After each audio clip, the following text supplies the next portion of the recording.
palavra para o nosso amigo André.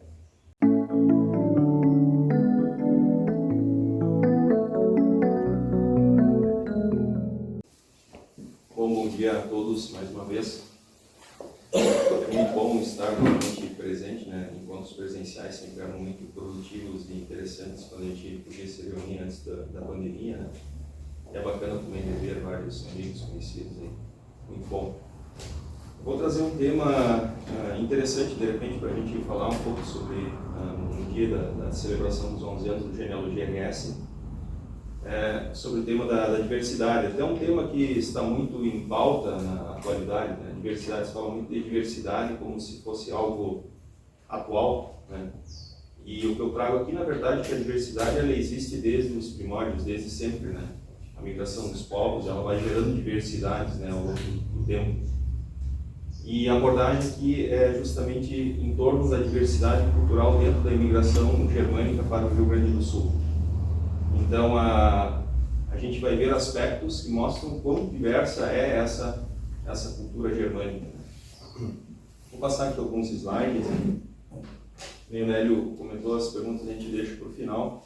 Eu quero desdobrar o tema da diversidade cultural em alguns tópicos, para a gente tentar entender cada um de uma maneira, depois a gente vai ver que tudo se conecta, né? Uma delas é essa diversidade regional. A gente tende a acreditar que os imigrantes vêm muito de um determinado território, isso é uma cultura muito forte aqui na região da velha colônia, né? Se fala muito do Brunswick, mas é muito mais amplo. A diversidade étnica, a gente tende a acreditar que os alemães são etnicamente um grupo homogêneo, né? E a gente vai ver, através das pesquisas genéticas recentes, como, na verdade, os alemães são muito mais diversos, né, do que a gente realmente acredita. Também a diversidade linguística, né, ela se associa, de certa forma, à diversidade regional, né, o desenvolvimento dos diferentes dialetos, né, das influências dos idiomas das antigas tribos germânicas. Isso também está presente aqui. A diversidade religiosa, que não dá para deixar de complementar, porque o Brasil era um país católico, né, até 1824, e ainda continuou sendo até 1889 a religião oficial. Mas os imigrantes germânicos, eles trazem agora uma pluralidade religiosa dentro do cristianismo, né? Protestantismo e várias vertentes do protestantismo. Aqui no final, mais do cotidiano, costumes, eu abordo a questão mais de comidas, bebidas típicas, é só uma abordagem bem rápida. E no final também trago alguns aprendizados do livro Colonizadores, volume 1, sobre as estatísticas que a gente conseguiu extrair e entender uma diversidade estatística que está dentro daquele livro, compreender aquele período, que é também bem interessante. Então a gente vê aqui no próprio mapa, né, a gente costuma compreender a Alemanha de hoje, né, que é na verdade essa linha em verde, na verdade o território alemão atual. Então só ali a gente já vê que tem uma diferença grande da Alemanha de hoje para a Alemanha do passado, a Alemanha da maioria dos nossos antepassados. Então a gente vê que o território ele foi muito mais extenso. A Alemanha perdeu, se eu não me engano, no mínimo 30%, mais de 30% do seu território, né? Muitas províncias a leste, praticamente todas elas, parte para a Dinamarca, inclusive Alsácia-Lorena para a França. Enfim, mas é interessante que a gente vai ver que mesmo dentro desses territórios perdidos já havia uma miscigenação bastante forte de povos que são limítrofes ainda hoje, né? Depois a gente vai abordar isso um pouco mais.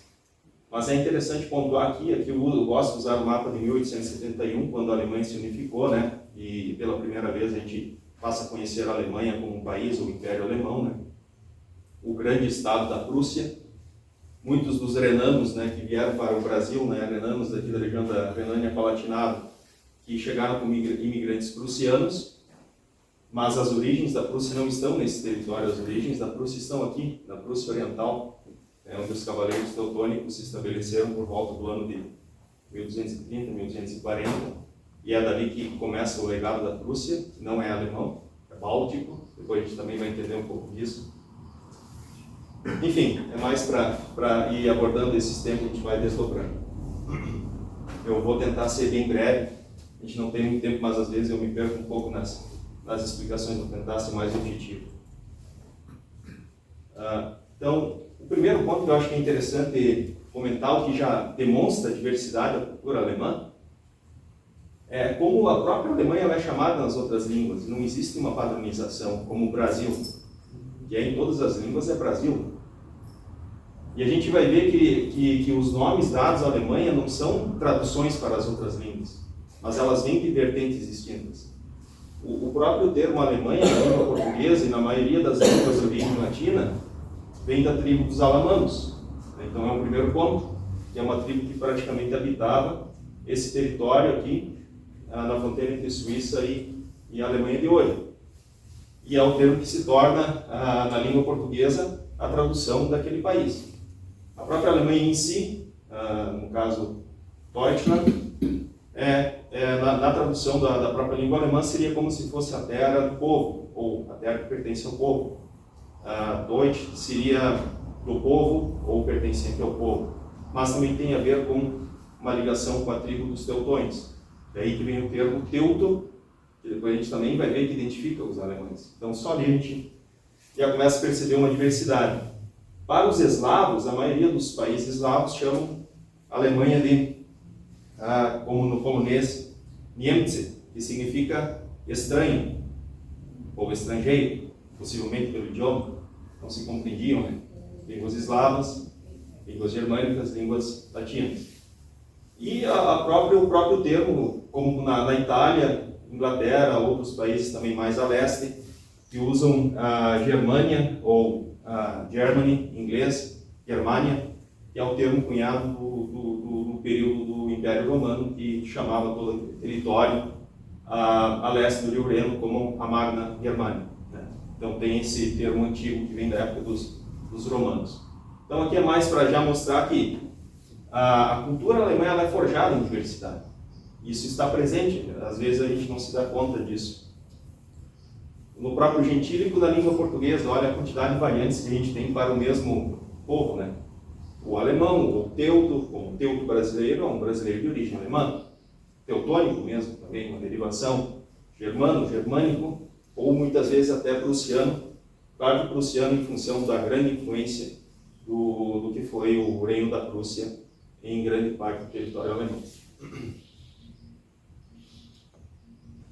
Bom, agora entrando no tema principal, em um dos tópicos, que é a diversidade regional dos nossos imigrantes, né? Aqui a gente até inclusive transcende, eu até não comentei no início, eu tentei usar o termo germânico para a gente ir além do que a gente entende como território da Alemanha moderna ou contemporânea, mas a gente também abordar a Suíça, a Áustria, que são países de língua alemã, e esses imigrantes também vêm para cá esse encontro, mas também outros países que têm uma ligação, como por exemplo Holanda, Bélgica e Luxemburgo, que tem uma ligação linguística com os alemães em função do idioma que eles falam, que a gente vai abordar o tema sobre a diversidade linguística e que eles estão associados, né? São línguas que descendem do baixo alemão e que esses diferentes imigrantes vêm desses territórios, eles se encontram aqui nas colônias e acabam se fundindo, né? E acabam muitas vezes assimilando facilmente por essa proximidade linguística. Então nós temos aqui em São Leopoldo, por exemplo, a primeira colônia do Rio Grande do Sul, em 1824. A gente vê que a maioria dos imigrantes que vieram inicialmente de Mecklenburg-Schwerin, do Hunsrück, como a gente costuma falar, também da Saxônia, Württemberg, Sachsen-Coburg. Então já era um grupo bastante diversificado. Temos 3 forquilhas aqui, depois vou mostrar no mapa, no litoral, onde principalmente temos imigrantes do Hesse. E assim por diante, Santa Cruz do Sul já começa a ter uma diversidade um pouco maior, com grandes grupos em quantidade também, em detrimento, por exemplo, da colônia São Leopoldo, onde a gente teve uma massiva presença de renanos, maior que nos demais grupos. Na Santa Cruz, por exemplo, a gente tem tanto renanos como do Baden, da Pomerânia e da Silésia, que são 2 grupos grandes do leste do território alemão. Eu usei aqui um padrão de cores para mais ou menos diferenciar esses imigrantes vindos em azul claro de territórios que ainda hoje pertencem à Alemanha contemporânea em azul escuro, de províncias que faziam parte do território alemão e hoje não pertencem mais, inclusive culturalmente não tem mais vínculo algum, estão em países que não têm essa ligação, como por exemplo Silésia e Pomerânia. Eu trago também aqui, por exemplo, os imigrantes austríacos, né, que fizeram parte do Império Austríaco ou posteriormente Império Austro-Húngaro, né. Eles também são imigrantes de língua alemã. E aqui tem o caso dos boêmios, que é um caso semelhante, já fez parte do Império Austríaco e hoje, por exemplo, é um outro país que não tem vínculo algum. Temos também os suíços, ou os teuto-suíços, que a gente identifica aqui também. Aqui São Bendelino foi um mix bem interessante, porque trouxe imigrantes do Saare, da Renânia, da Suíça, Luxemburgo, Bélgica e Holanda, e aqui eu trago esses 3 grupos. Apesar de eles não estarem vinculados diretamente, eu posso trazer esse exemplo pela proximidade linguística com os alemães e como eles acabaram se assimilando nessas colônias, né? Então a gente tem também a presença deles, inclusive o luxemburguês é praticamente um dialeto muito parecido com o próprio Hunsrückisch, né? Então só para trazer mais ou menos essa abordagem, que a gente vê já uma diversidade regional bastante grande. A gente tem por hábito a simplificar e achar que são todos oriundos do Hunsrück. Eu sou da região noroeste do Rio Grande do Sul, eu particularmente ouço pela primeira vez essas expressões do Hunsrück ou do Hunsrück quando eu venho aqui para a região de Montenegro, porque isso não é usual na minha terra natal, lá em 3 de Maio. Lá a gente não tinha por hábito denominar do Hunsrück ou Hunsrückisch. Eram alemães, Deutscher, né, ou Deutscher e assim por diante. Então isso é uma característica bem típica daqui. Depois a gente vai chegar também como a gente vai ter novas fusões no futuro também. E tem aqui um ponto interessante, a colônia mais tardia, né, Ijuí, que depois eu abordo um pouco o tema de Ijuí, é bem interessante, fundada em 1891, não é uma colônia alemã, mas ela veio a praticamente criar a Pest, que se tornou mais uma colônia alemã. Aqui recebe, então, alemães da Rússia, que é o que o Nélio abordou antes, especialmente também da região da Volínia, antes mesmo da colônia Guarani. Colônia Guarani a partir de 1900, 1910 em diante, mas Ijuí já recebe, é fundada por alemães russos da Volínia. E assim também como recebe massivas levas de imigrantes austro-húngaros, né? Não da região da Boêmia, eram de fato austro-húngaros mais do sul da Áustria, do Steiermark, da Baixa e da Alta Silésia, a Áustria, Baixa e Alta Áustria, e também da região da Hungria, né? Então aqui só para demonstrar, então nós temos também, inclusive, grupos que não fizeram parte do território alemão, mas mantiveram a cultura por mais de 100 anos em outro território, trouxeram essa cultura para cá preservada, religião e idioma, né? Que são, por exemplo, os teuto-russos, né? Então aqui também só para mostrar como mais ou menos esses imigrantes vindo desses territórios, eles se distribuem nessas 10 principais colônias mães, né? Essas colônias dão origem a várias pequenas colônias também depois, como elas se distribuem aqui. Então a gente tem São Leopoldo, tem 3 forquilhas, que foram as primeiras no litoral. Temos depois as colônias aqui, correlacionando com o tema, não faz mais parte do território alemão atual. Temos aqui, por exemplo, São Lourenço do Sul, né, que tem uma massiva presença de pomeranos também, onde o idioma também é preservado. Temos aqui Santa Cruz do Sul, temos aqui a colônia Santo Ângelo, que ela também recebe um mix cultural bastante grande. Vem imigrantes também da Renânia, da Pomerânia, da Saxônia, da Boêmia e da Holanda, eles se mesclam ali. Depois a gente vai ver que tem uma característica linguística muito interessante na colônia Santo Ângelo, onde prevaleceu o alemão padrão, o alemão clássico, e eu acho que é em função de vários grupos e para equilibrar um pouco a comunicação naquela sociedade, os pastores eles acabaram meio que ajudando, auxiliando no mantenimento da língua clássica pelas distinções muito grandes entre os dialetos e fazer esses grupos se entenderem.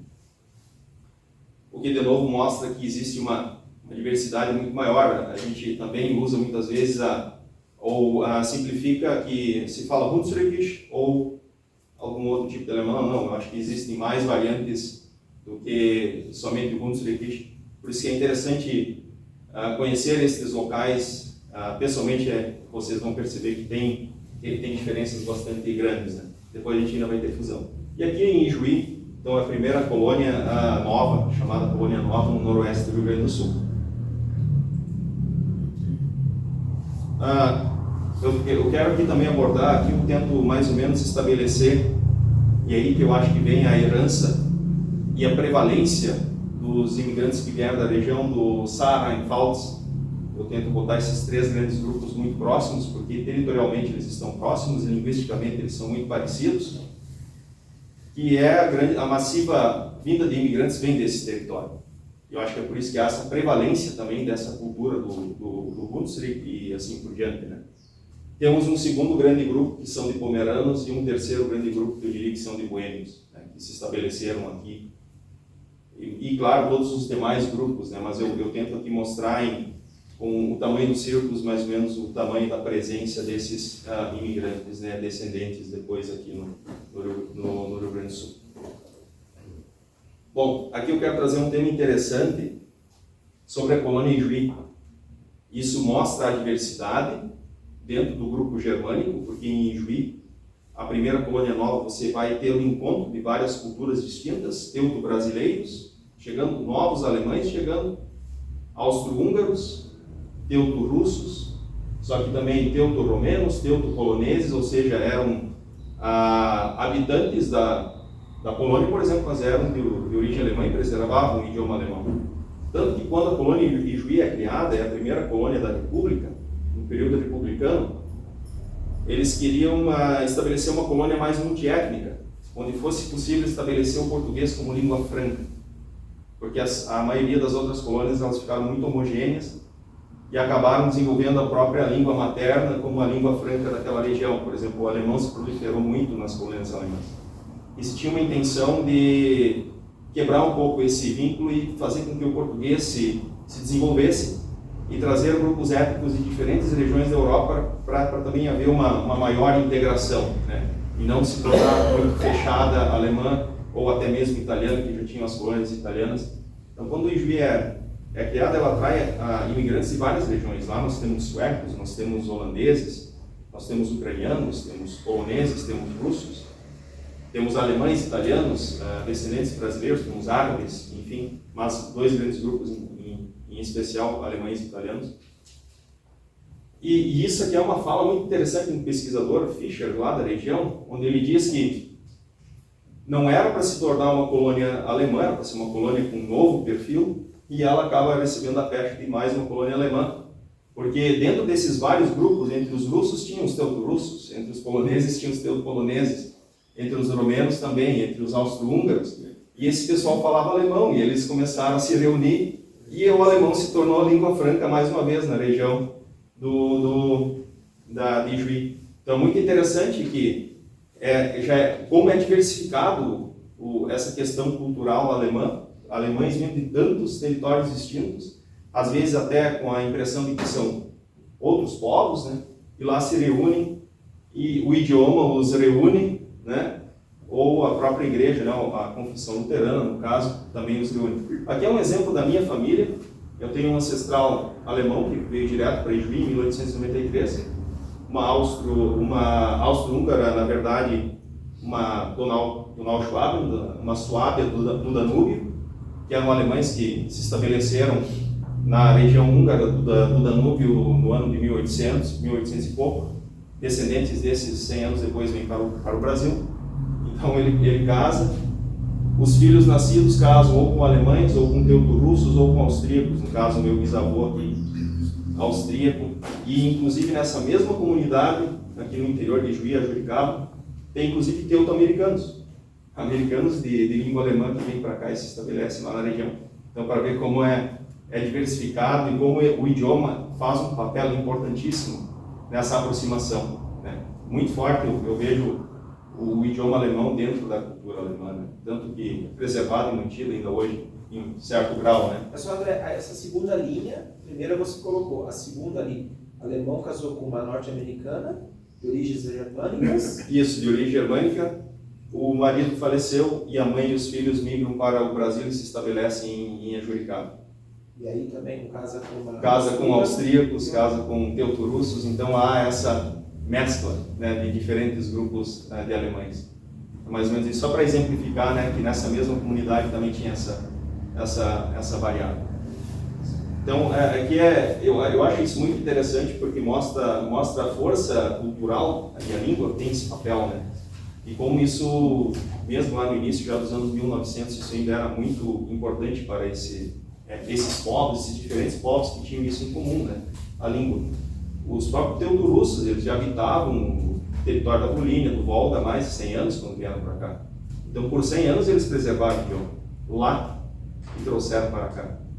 Assim como os suábios do Danúbio, ocupando uma região húngara, que fala um idioma totalmente contrário, de outra origem, não é nem eslavo, é fínico. Então, e eles também preservam o idioma germânico por mais de 100 anos e depois eles vêm para cá e fazem uso dessa língua. Então, acho que é mais um aspecto interessante para mostrar o quão diverso é e também, ao mesmo tempo, o quão existem algumas padronizações que aproximam esses diferentes grupos, essas diferentes vertentes.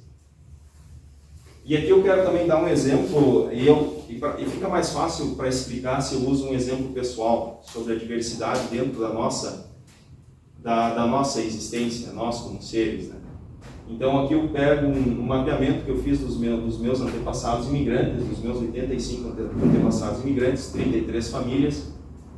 Eu desenvolvi um cálculo ali para chegar no percentual de participação no que eu sou hoje, né?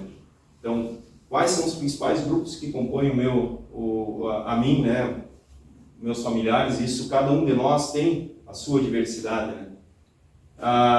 Eu sei que os mais antigos, muitas vezes, que não saíram da região aqui, eles tendem a ter uma homogeneidade maior. Muitas vezes são mais descendentes, por exemplo, da região da Renânia, ou lá na região de São Lourenço do Sul, se a pessoa nunca saiu de lá, a tendência de ter quase só ancestrais pomeranos é muito grande, né? Porque ficou lá. Mas eu acabo sendo, depois vou mostrar, eu sou, na verdade, também o resultado de várias migrações internas que aconteceram no Rio Grande do Sul, que se encontram lá na região noroeste do Rio Grande do Sul, né? Então, depois eu mostro um mapinha e explico isso melhor. Mas enfim, eu fiz um cálculo, né? De novo, é simples. Você tem, até avançar para depois eu explico mais detalhe, mas enfim, essa é a minha distribuição. Eu puxo aqui os meus 4 avós, né? De ambos os lados. E assim eu consigo, inclusive, mensurar quem mais influenciou numa determinada origem ou menos. É simples o cálculo, basicamente, toda vez que você avança uma geração para trás, você divide pela metade, né? A influência daquela... Você é filho de um pai e uma mãe, então você herda, em tese, 50% do pai e 50% da mãe. Ou você é o sobrenome do pai e o sobrenome da mãe, não somente o sobrenome do pai, esse é o primeiro equívoco que a gente às vezes comete. A gente tem a tendência de sempre seguir a nossa linha paterna, a linha de sobrenome, claro, ela chama mais atenção, ela é aparente, né? Assim, e muitas vezes a paterna é materna, mas atrás, no que a gente avança mais uma geração, nós passamos a ter 4 sobrenomes, e assim a gente vai sempre dividindo por 2, e assim a gente consegue mais ou menos mensurar até chegada dos imigrantes, onde eu tenho mais participação de um determinado grupo regional ou de outro, né? E nesse exemplo aqui, mostro claramente, aqui eu tenho meus antepassados que vêm de território que ainda pertence hoje à Alemanha, podem ver aqui, tem a Westfália, tem o Hessen, tem o Rheinland, Saarland, tem Württemberg, mas também territórios perdidos, Pomerânia, Silésia e Prússia Oriental. Depois vou fazer um vínculo com a Prússia Oriental. Assim como também da Áustria e da Áustria-Hungria, que foi por algum período também tem antepassados pelo lado materno, né? Então aqui é o primeiro ponto, né? O meu ancestral paterno, ele veio da Prússia Oriental. Ele praticamente foi um imigrante isolado, inclusive não relacionado. E se eu parar para analisar, ele influencia hoje na minha ancestralidade 3%, mas é a minha linha paterna, aquela que a gente mais, muitas vezes, põe em foco, né? Mas se a gente parar para analisar, mas qual a participação dele, né, na minha pesquisa? 3%. Porque eu não tive outros ancestrais imigrantes vindos da Prússia Oriental para manter uma presença, uma participação maior. Mas eu tive, por exemplo, muitos vindos de Pomerânia, eu já falo na sequência. Do meu lado materno, da mesma forma, eu tenho meus ancestrais vindos do sul da Áustria, fronteira com a Eslovênia, eles têm uma participação até inclusive um pouco maior, justamente porque são imigrantes que vêm mais tardiamente, eles chegam ao Brasil em 1893, então começa a ter, eu subentendo que para trás eles são homogêneos a partir daquela região de origem, né, do sul da Áustria, então vão ter uma participação maior. Mas mesmo assim, tanto os antepassados maternos imediatos, né, da mãe, como os paternos do pai, eles têm, se a gente fazer uma análise de ancestralidade, uma participação até relativamente pequena. E aí que a gente começa a analisar o primeiro aspecto, né? E eu acho que isso é importante para nós também como eu posso dizer, refletirmos, né? Às vezes a gente tem o hábito de reclamar um pouco da nossa situação, do nosso país, da situação em que se encontra, mas a gente também tem que agradecer por estarmos aqui, porque provavelmente esses dois povos nunca se encontrariam lá na Europa, por exemplo, do sul da Áustria, com alguém lá do extremo nordeste do que já foi o Império Alemão, né? Então, a vinda deles para cá é importante porque faz com que a gente seja da forma como a gente é hoje. A gente tem que se sentir agradecido por isso.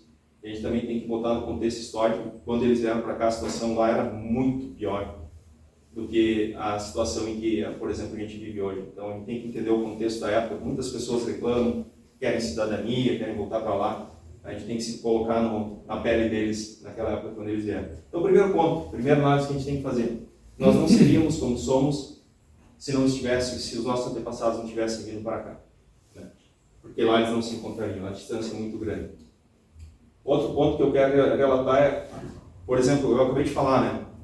A participação paterna, a participação materna. A maior participação vem de um outro subgrupo, e claro, ele está diluído entre o ramo paterno e materno, que é o grupo de pomeranos. Em torno de 36% dos meus antepassados vieram da Pomerânia. Assim como, em um segundo lugar, eu mesclo aquela região do Saara-Rheinpfalz, 29% vem dessa região mais central. Então, só para dar um aspecto da importância de fazermos genealogia. Porque quando a gente faz genealogia, a gente começa a descobrir todas essas vertentes. E eu acho que é muito bacana. E depois você vai tentar entender a história desses povos, eles têm diferenças profundas de extremo a extremo, assim como o Brasil é diversificado de norte a sul. Então, só para dar esse exemplo, acho que é mais fácil de compreender o quão diversos todos nós já somos, né? Por essas heranças que nós temos. Bom, aqui como eu falei, a base de cálculo que eu fiz para poder chegar nessa composição a partir dos meus 85 ancestrais imigrantes, a gente vai sempre dividindo. Essa é uma técnica genética, apesar de que geneticamente a gente não herda exatamente 50% do pai ou 50% da mãe. Eventualmente um pouco mais da mãe, um pouco mais do pai, então geneticamente varia um pouco, mas é em torno de 50%. A lógica é a mesma, a lógica da ancestralidade e da divisão genética que nós temos. Então, aqui, para nós entrarmos no segundo tópico, que é essa questão da nossa diversidade étnica, né? O quão diverso nós somos, né? E aqui a gente pode usar como exemplo os estudos genéticos que vêm sendo feitos com o intuito genealógico, né? De nós compreendermos as nossas origens, nossos antepassados, encontrarmos parentes distantes através da genética, né? Muito interessante. E existe um teste genético chamado DNA autossômico, que ele avalia todas as origens, né? Todos os ramos que nós descendemos, né? Então aqui eu até uso um sistema de cores para exemplificar. Nós temos aqui um avô e avó, paterno e materno, né? Pai e mãe vão recebendo a metade, assim como eu vou receber um quarto de cada, né? Mais ou menos para exemplificar. Como eu falei, não é preciso, não é 50%, pode ser 48% ou 52%, mas é muito próximo, né? Normalmente a gente até herda mais da mãe. Normalmente todos nós herdamos mais genética da mãe, né? Então aqui é mais para exemplificar. E aqui eu quero fazer, né, no caso, uma abordagem de novo. A gente está falando daquela genealogia, daquele mapinha que a gente falou há pouco. Na genealogia a gente consegue caminhar somente centenas de anos para trás. A maioria de nós, a não ser que descendamos de nobres. Então a gente até consegue, quem sabe, 1 milênio, né? Mas na genética a gente consegue caminhar milhares de anos para trás. Então essas são as nossas origens mais ancestrais. Então aqui eu só quero mostrar com o meu próprio exemplo que, apesar de eu ser descendente de imigrantes de língua alemã, ok, de diversos territórios da Europa, ancestralmente eles estão vinculados a praticamente todos os povos europeus. Não são unicamente alemães pela língua em si, né? Então, e um exemplo que eu gosto de citar é o exemplo da minha ancestralidade da Prússia Oriental, que é o meu ramo paterno, então ele vai ter uma influência forte. Onde eu teria de ancestralidade em torno de 3%, mas geneticamente eu tenho um fator interessante, que eu tenho 10% de origem báltica, isso é curioso. Nem tanto, se a gente agora voltar na história até o ano 1200, o território que era, na verdade, que veio a se tornar a Prússia, era o território ocupado pelos antigos prussianos, que na verdade não era nem Preußen, se chamava Prussen mesmo, daí que vem o termo prussiano.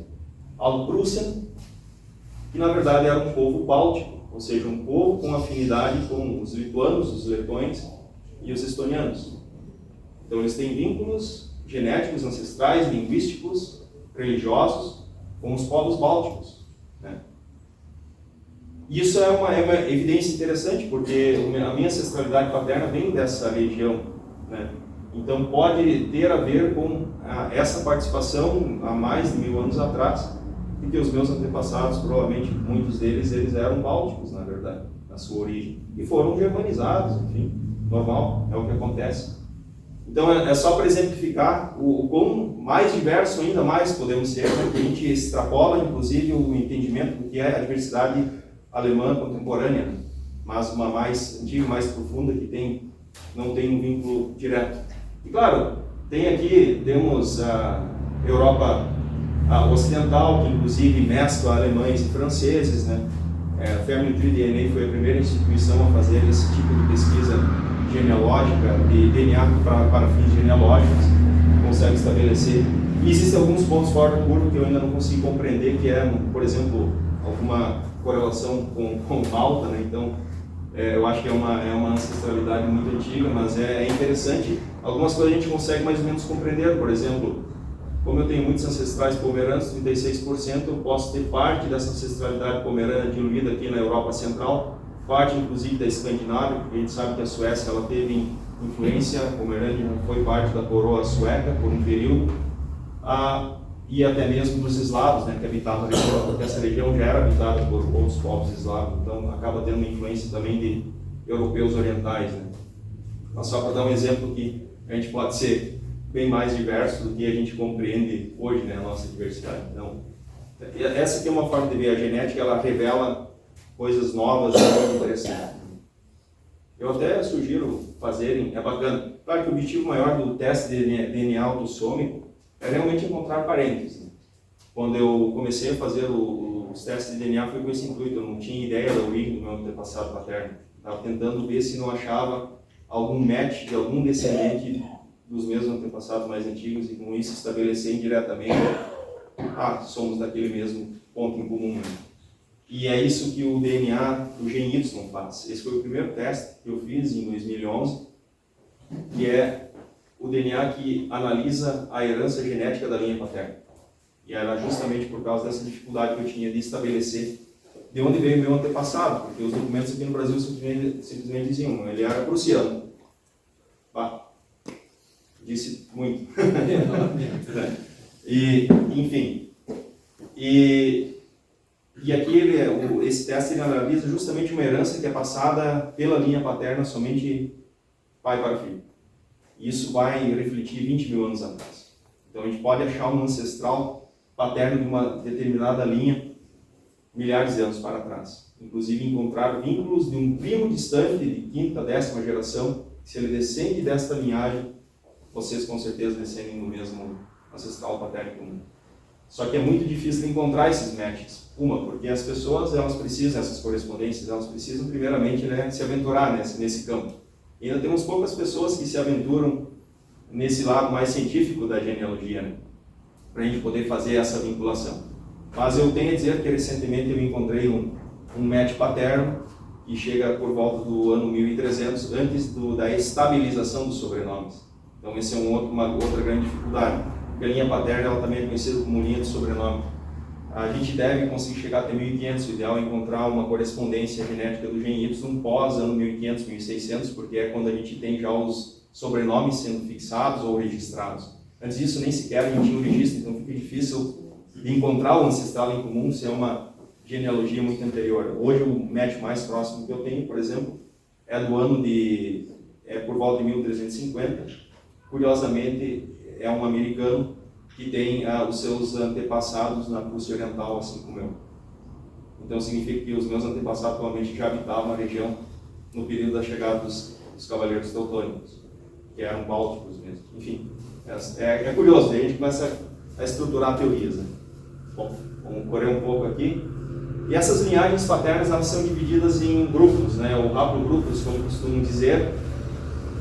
Nós temos 3 grandes haplogrupos masculinos que são muito presentes na Europa. Na tonalidade em laranja, mais a leste, nós temos o R1A, e a oeste nós temos o R1B, e acima nós temos o I1. E esses 3 grandes grupos, eles são conhecidos como o grupo eslavo, o grupo celta e o grupo germânico. Não necessariamente, isso não é uma verdade absoluta, porque existe a miscigenação entre os grupos, e você vai ver esses grupos também ocorrendo dentro dos outros povos. Os próprios nórdicos, eles escravizavam muito os europeus continentais, então eles levavam eslavos, eles levavam celtas para dentro do território, e depois a Escandinávia ela também se torna bastante diversificada, na verdade. E ali no meio eu tento mais ou menos colocar onde estaria esta Alemanha do passado, o nosso Império Alemão, ali em 1871. Então pode ver que ela fica numa região central, numa região de confluência, onde nós temos, na verdade, a presença de praticamente todos esses grupos paternos, geneticamente falando. Bom, e aqui vem a informação que é bastante curiosa. Eu tento aqui trazer a Alemanha, quais são os grupos paternos mais presentes no que compõe a Alemanha, né? A Alemanha da época, ou a Alemanha de hoje, mas eu digo da época porque são descendentes, né, que fazem esses testes e vai para uma base de dados, cruza as informações e compara.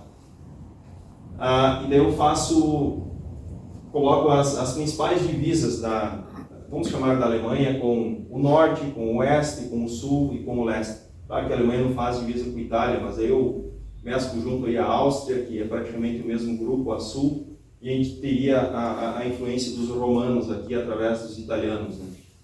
Então a gente vê que a Alemanha em si, se o DNA paterno, predominantemente identificado como germânico, é do tipo I1 e 2, por que ele não é a maioria? Por que ele não faz parte da maior parte da genética paterna dos alemães de hoje? Então isso é uma outra diversidade que a gente tem que compreender, que apesar dos alemães contemporâneos falarem uma língua germânica, não significa que geneticamente eles são originalmente germânicos na sua totalidade. Então a gente vê uma presença muito maior do grupo R1B, que é o grupo conhecido como celta. O Décio Scharner, que é um grande pesquisador, ele sempre diz, quando ele fala sobre as origens dos imigrantes do Hunsrück, que é uma fusão de celtas, romanos e francos. Então tem os romanos, tem celtas que habitavam a região e tem os francos que eram germânicos. Né? E na verdade, se a gente parar para analisar por esse mapeamento do GY, os alemães contemporâneos eles são muito mais celtas do que propriamente germânicos. Né? Nós temos 22% de ancestralidade do grupo I1, que é predominantemente nórdico, e nós temos quase 45% de presença do R1B, que é o grupo mais classificado como celta.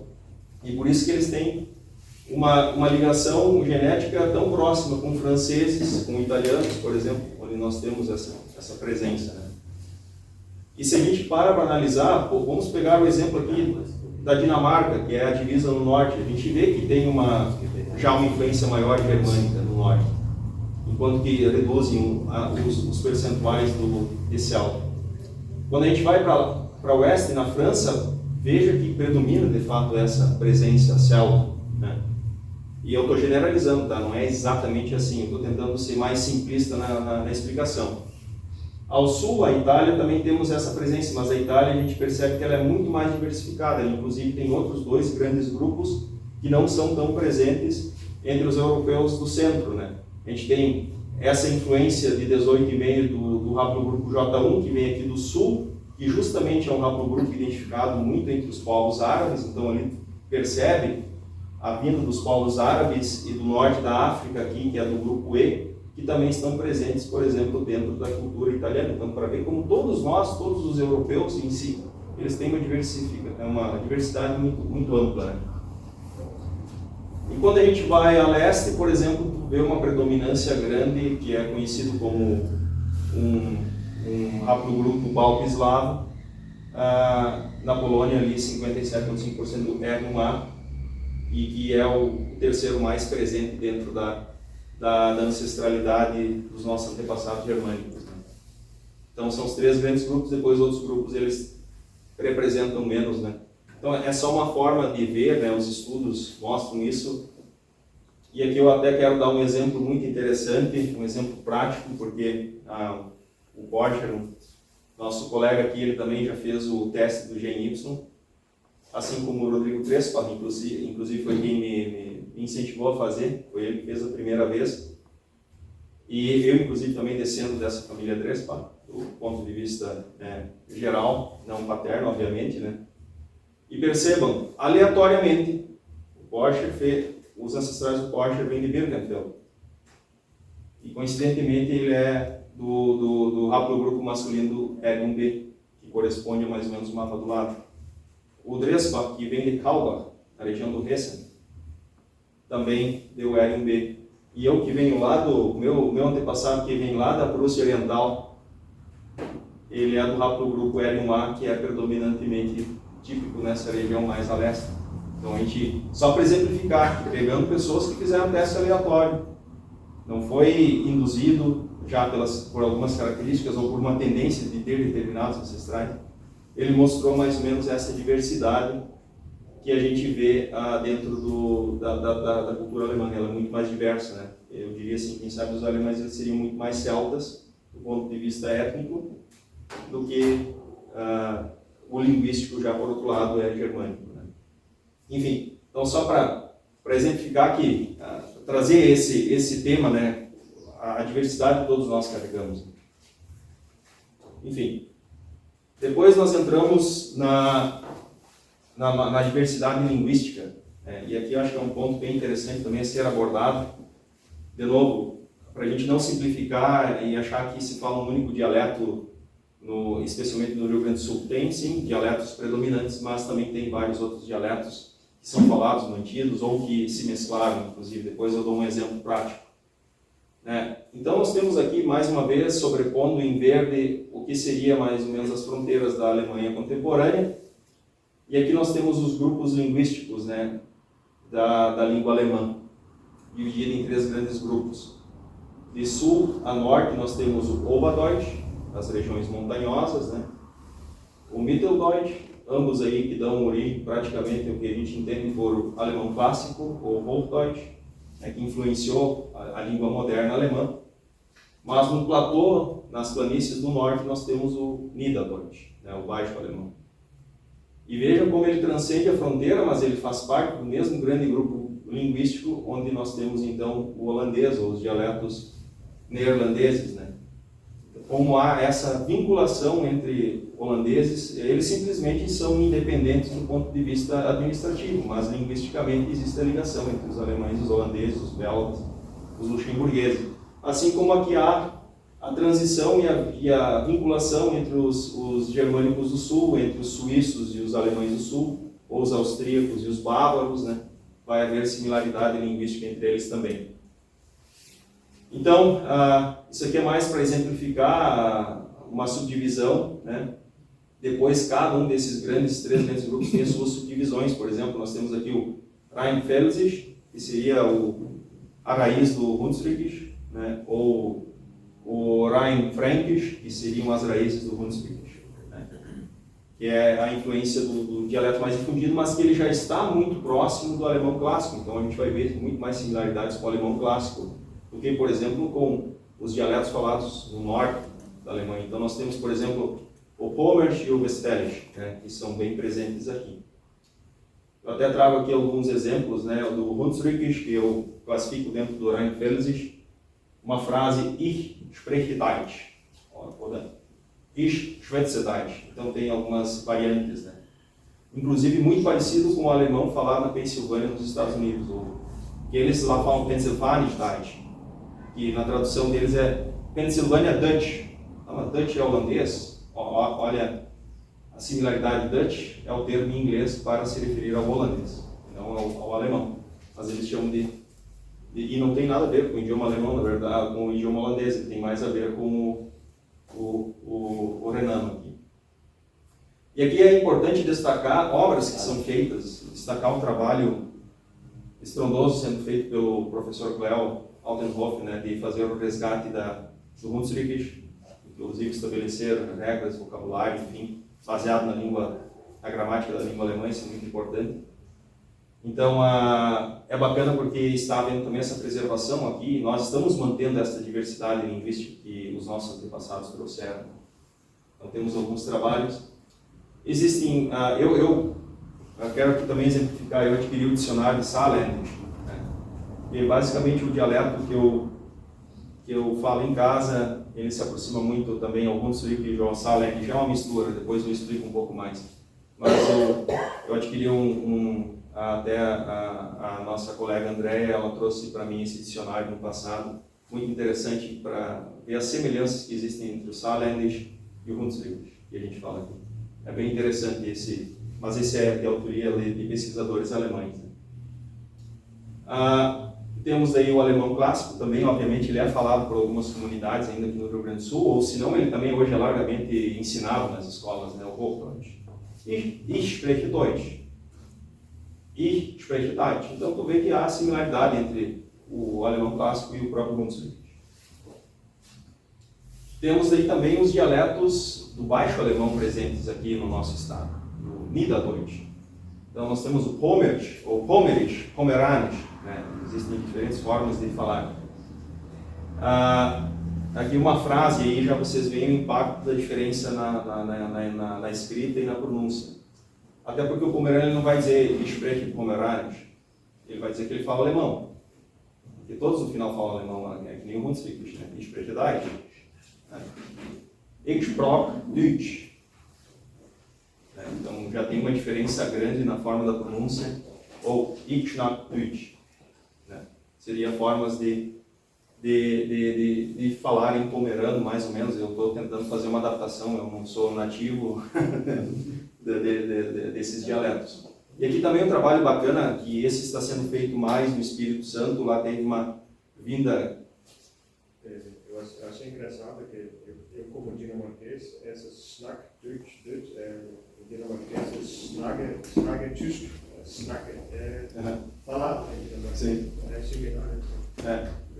Exatamente, ali começa a haver essa influência, inclusive essa proximidade maior com as línguas nórdicas, germânicas mais antigas. Exato, exatamente.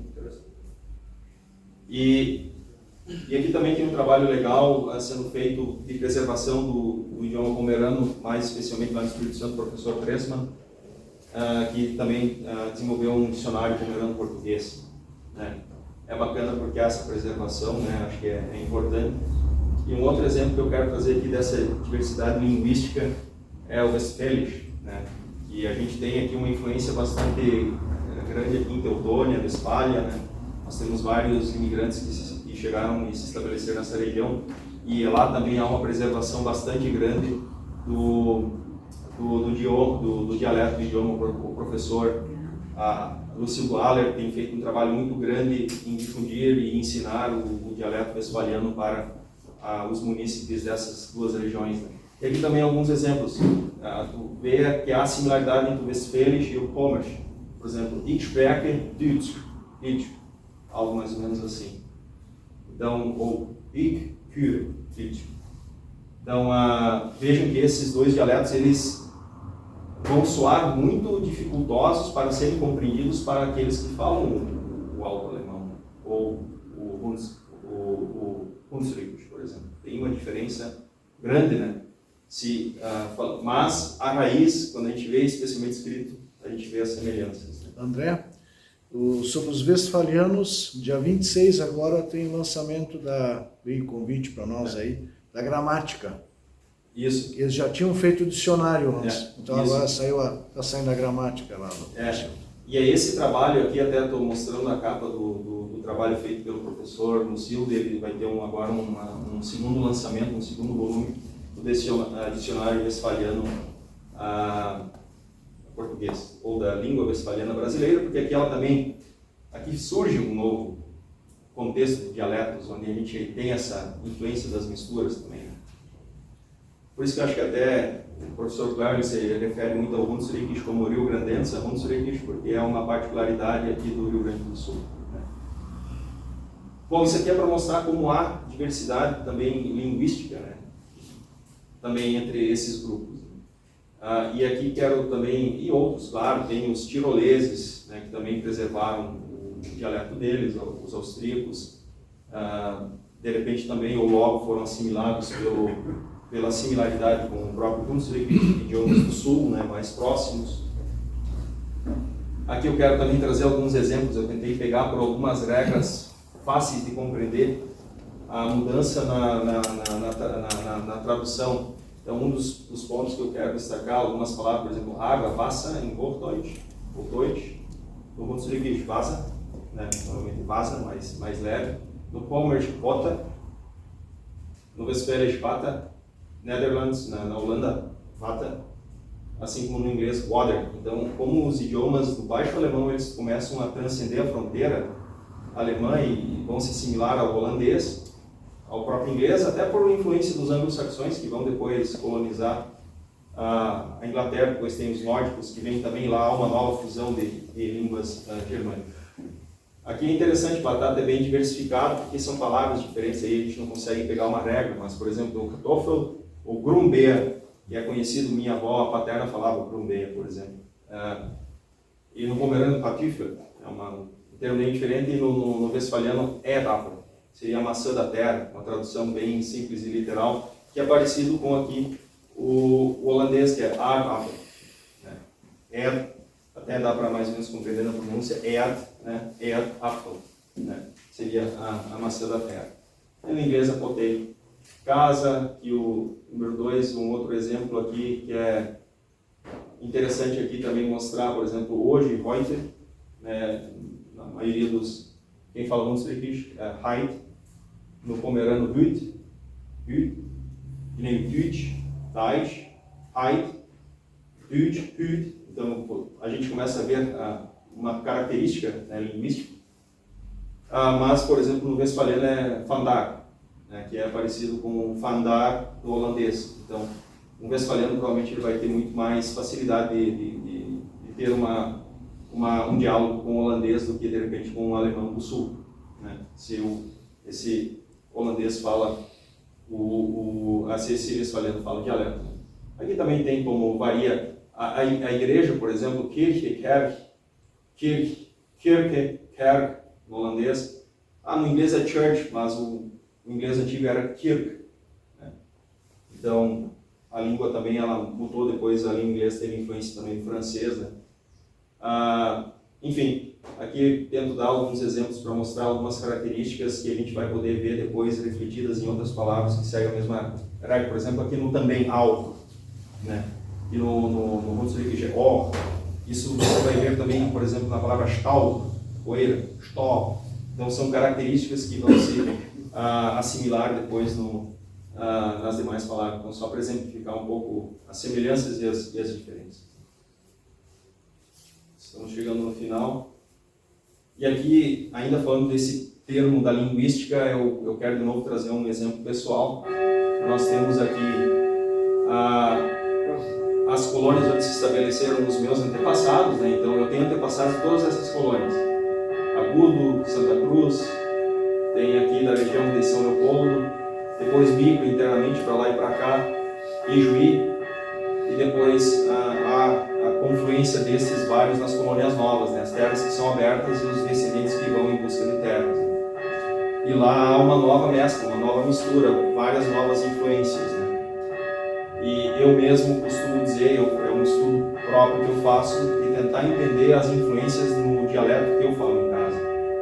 Eu não posso afirmar que é Hunsrückisch, porque eu entendo que existem palavras que divergem do Hunsrückisch, mas que podem vir de outras influências ou até mesmo do alemão clássico.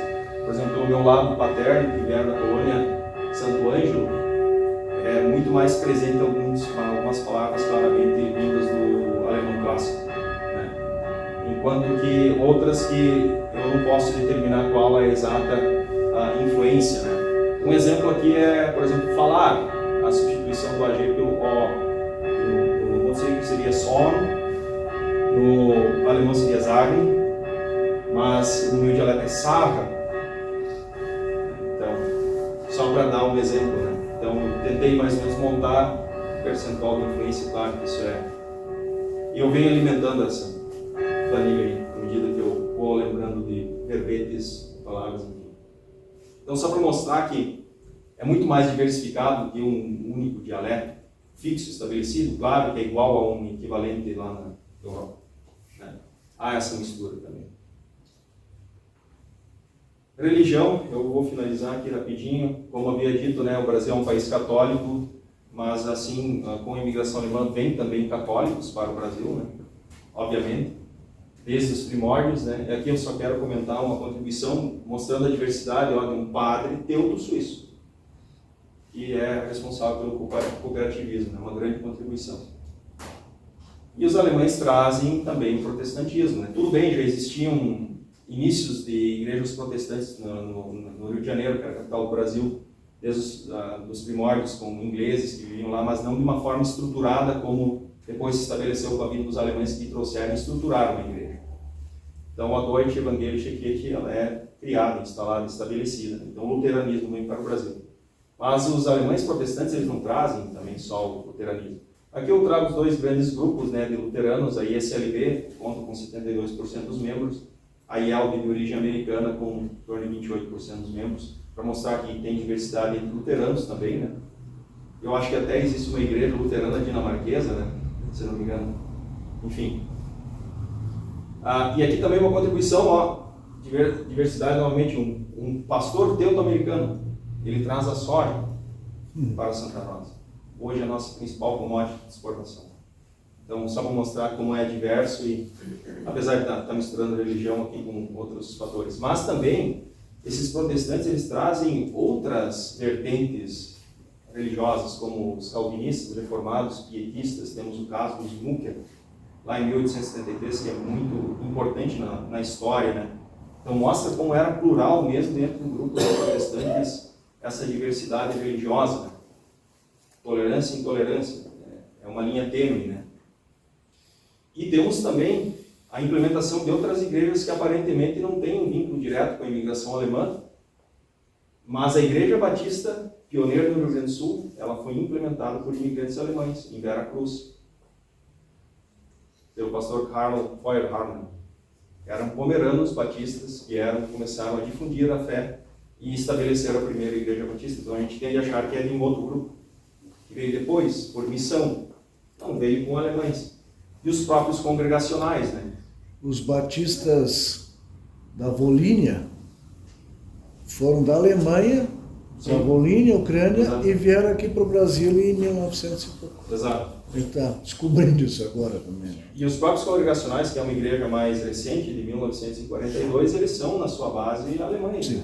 Quem criou foi um pastor, inclusive era dissidente luterano e fundou a igreja congregacional em Panambi. Então, para ver como há essa diversidade de várias vertentes protestantes também, que foi dada origem, muito delas aqui. E aqui do cotidiano, aqui eu não vou entrar em detalhes, mas também só para exemplificar que nós temos a influência da gastronomia e das bebidas, né? Eu recomendo a bebida lá. Propaganda. Né? Enfim. Mas também tem toda essa influência dos diferentes pratos típicos, né? Tipo, os pomeranos trazem mais pratos à base de peixe, por estarem às margens do Mar Báltico, né? Então nós temos aqui no sul a influência dos renanos, enfim, só para mais ou menos exemplificar. E depois temos também a diversidade até na cultura popular, né? Por exemplo, danças, vestimentas, as próprias bandinhas. Hoje, por muito tempo foi muito generalizado o estilo austro-bávaro, né?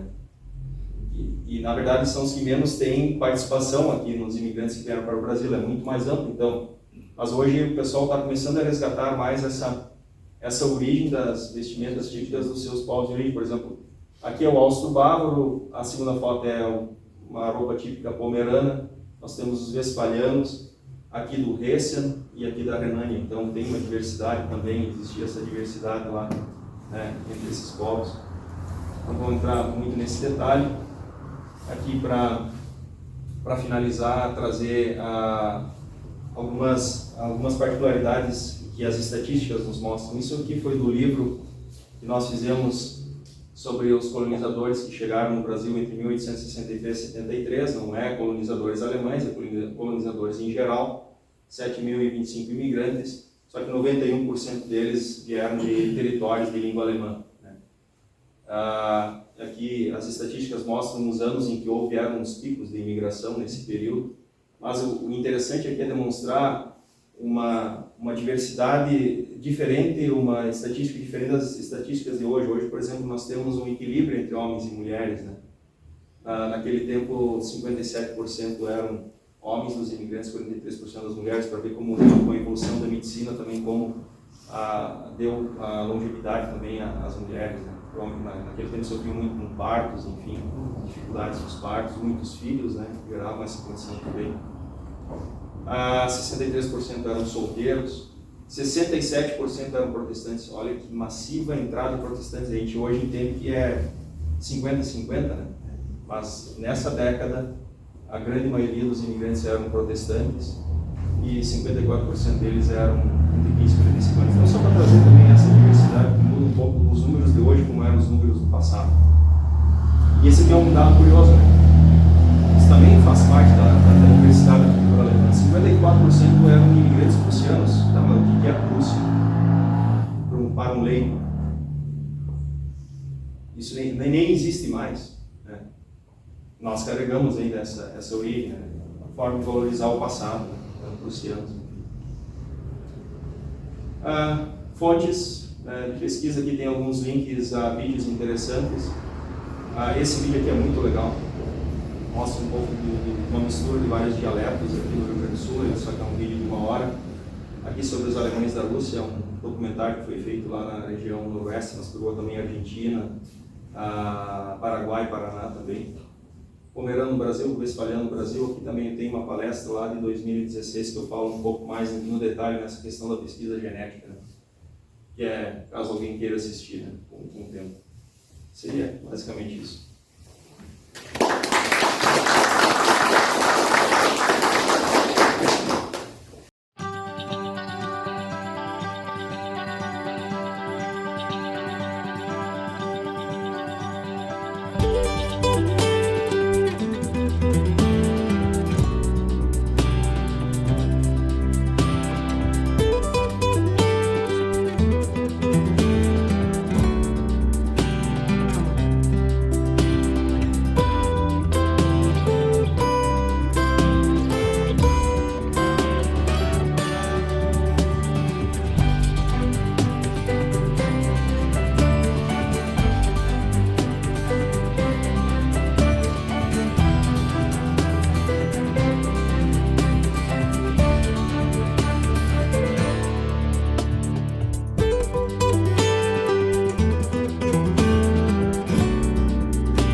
Wir treten jetzt die Reise zum Land Brasilien an.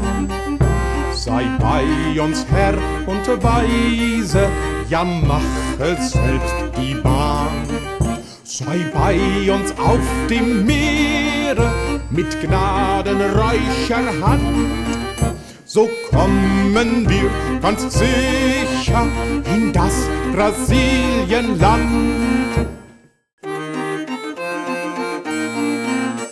Gott sprach zu Abraham, geh aus von deinem Land, ins Land, das ich dir zeige, durch meine starke Hand. Auch wir vertrauen feste auf Gott sein heilig Wort. So gehen wir von dannen jetzt nach Brasilien fort. Jetzt geht das Schiff ins Meere, bald ist es in dem Lauf. So falten wir die Hände, zu Gott sind wir hinauf. Er wolle uns beschützen mit seiner Vaterhand. So sind wir froh und fahren nach dem Brasilienland. Nach vielem Wunsch und Sehnen, nach vielem Wunsch und Wort, hör ich ein großer Jubel, ach was erblick ich dort. Ich sehe jetzt von ferne, das ich noch nie erkannt. Seid froh, ihr meine Brüder, ich seh Brasilienland.